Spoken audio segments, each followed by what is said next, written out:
In the beginning, God created the universe and a planet called Earth. Humans were formed in God's image to continue God's work. But soon, humans decided we want to live our way, not God's. Selfishness and violence filled the world, so God started over with just one family. And God made a covenant with a man named Abraham. The land around you is now yours. Your family will be my blessing to the entire world.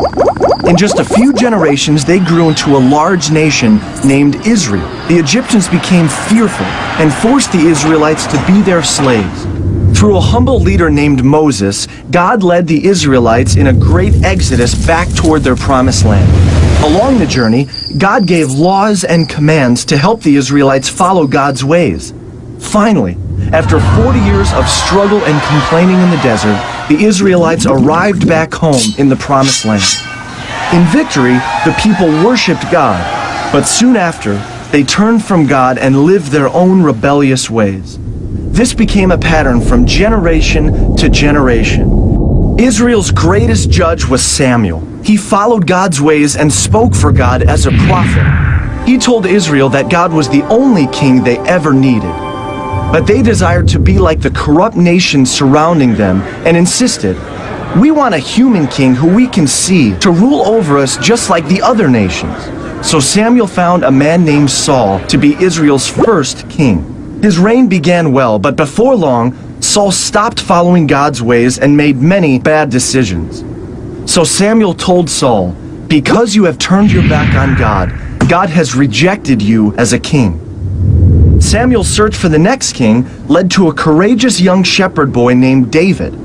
When David grew up to be king, God blessed him and the Israelites greatly. But David was not perfect. He had an affair with a married woman and committed a murder to cover it up. But deep inside, David always loved God and would return to living in God's ways. Known as the poet warrior, he wrote music to God called psalms, heartfelt expressions of prayer, struggle, and thankfulness. After many years as king, David gave the throne to his son Solomon. God also told David, "One day, one of your descendants will rule with a kingdom that will never end." Solomon succeeded his father David, becoming the richest king in Israel's history. Full of God's wisdom, Solomon wrote books like Proverbs and built a magnificent temple, a permanent tabernacle reminding people of God's continual presence. But Solomon strayed from God, marrying corrupt wives who led him into worshiping false gods. Civil war broke out, dividing the country into a northern kingdom called Israel and a southern kingdom called Judah. Soon, both of these kingdoms were led by corrupt kings who ignored God's ways. During this time, prophets were sent as messengers, calling the Israelites to return to God.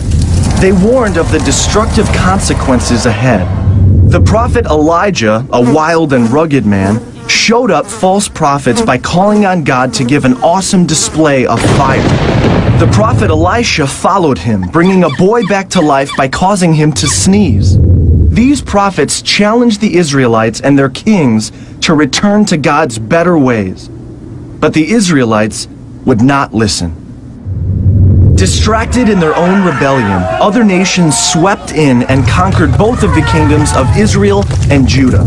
God's people were forced out of the promised land, and many were taken away to be slaves once again.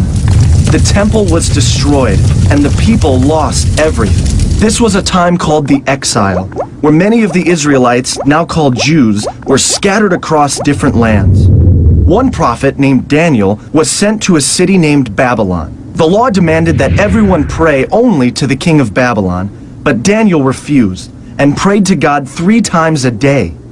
So Daniel was thrown into a pit of hungry lions. But God closed the mouths of the lions, and Daniel emerged the next morning without a scratch.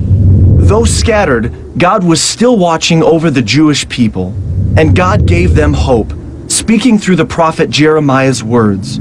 "I'll make a new covenant with the people of Israel, returning them to the promised land and filling their hearts and minds with my ways." 60 years later, this hope was realized. The Persian Empire freed the Jewish people to return to their promised land. A small number gathered back in the capital city of Jerusalem, and a new, smaller temple was built under the leadership of Ezra. Reunited, they celebrated and shouted with joy. But the elders wept in remembrance of what was lost. Prophets like Malachi and Isaiah pointed to the future and a coming king, a Messiah, one who would fully restore Israel and bring a new kingdom of peace. So the Jewish people waited and hoped, and God would not speak through the prophets again for 400 years.